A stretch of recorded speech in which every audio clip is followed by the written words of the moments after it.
where you go to hook up.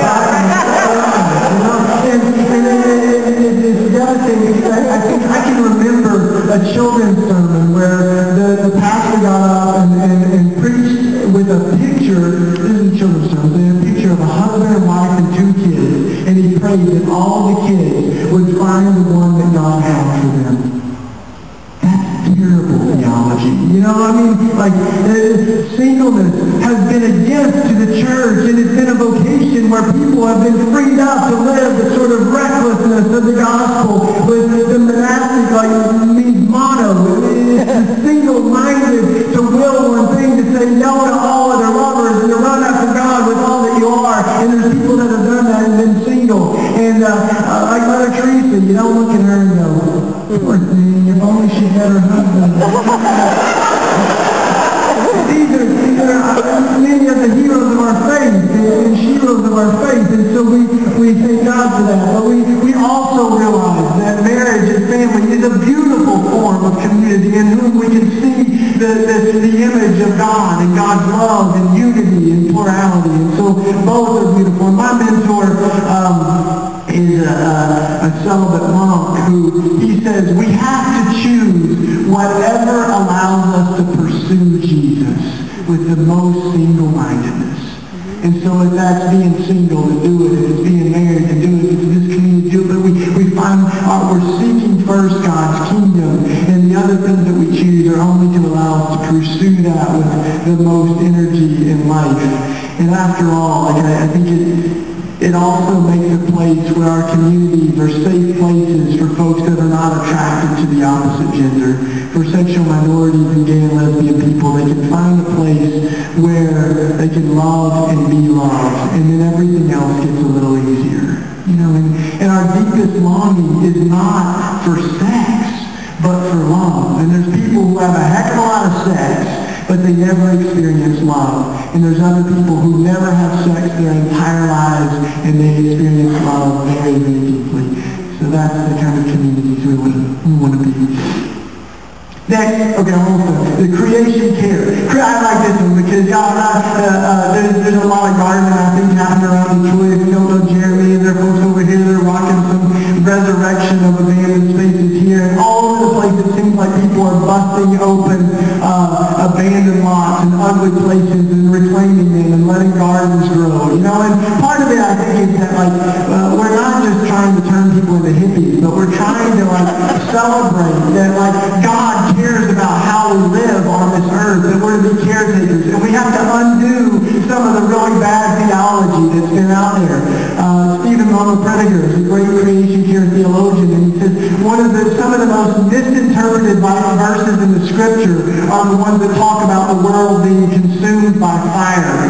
Like in Peter's epistle, it speaks of the world being consumed by fire, but sometimes it's translated, the world will be destroyed by fire. And he says, but if you look at that, and every other place that phrase is used, it means refined, as is refining fire of gold. You know, that this is a refiner's fire. And it makes a big difference in how you live if you think the world's going to be burnt up by fire, or if you think the world's going to be refined and redeemed by that fire, you know. So as we do that, we do good theology, and then we begin to see that it's actually a beautiful way that people connect with God as they connect with the creation again. And in the concrete jungle of North Philly and Camden, where there's a community in Camden that Jeremy was a part of, and they ended up seeing that 60% of the kids have asthma. 60% of the kids. And there's environmental racism that is done, poor polluting companies and factories and waste sites in the middle of this African-American neighborhood there, and that the kids are suffering from that. And so it's a beautiful enactment, a prophetic witness to reclaim the space and to build places where kids can roast marshmallows and see the stuff grow. And one of the kids in our neighborhood, we got a little video, a garden where the kids saw this tomato plant growing, and he'd never seen a tomato grow before. So he gets so excited. You know, he's like, you can't eat that. I'm like, dude, you can? It's a tomato! And he's like, that's awesome! You know, you should have seen when, like, he picked a carrot for the first time. You know, he picked this carrot up, and he's like,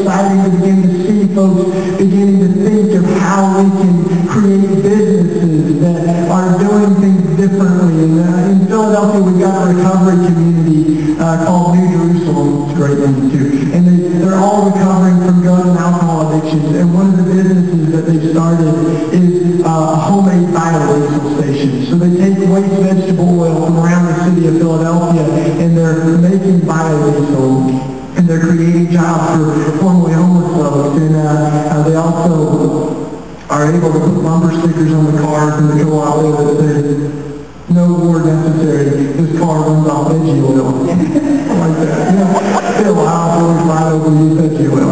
You know, it's a beautiful witness in the world. And so the next mark that we see in the current renewal in the church, at least as we look around, is that we see a church committed to peacemaking. As Jesus said, blessed are the peacemakers, for they are the children of God. And that begins within our own hearts. You know, as Matthew 18 says, if you've been hurt or offended, you talk directly with your brother or sister. Or if you know someone's holding something against you, get up from the altar and go and reconcile with your sister or brother. So it begins by beating our own chest and saying, have mercy on me.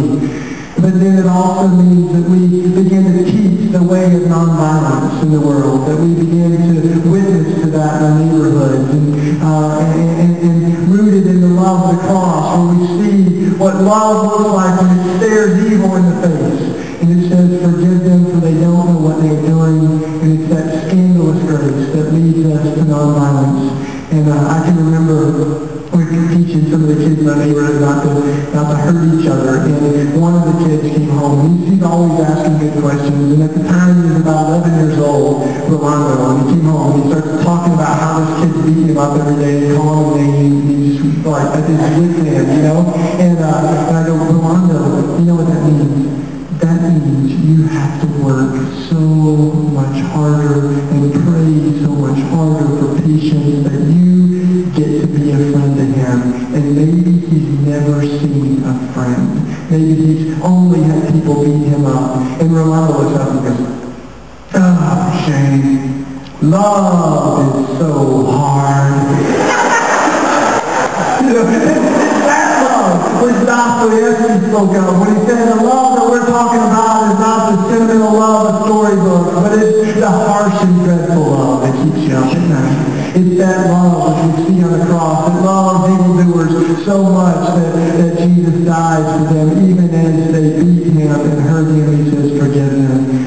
And it's also that love which we have to take into the world, and as we give witness to Jesus, that Martin Luther King said so well. He said, I've told the kids in the ghettos that violence will not solve their problems, but then they ask me, and rightly so, why does our government use massive doses of violence to try to bring the change that it wants in the world? And Dr. King said, I knew that I could no longer speak against the violence in the ghettos without also speaking against the violence of my government.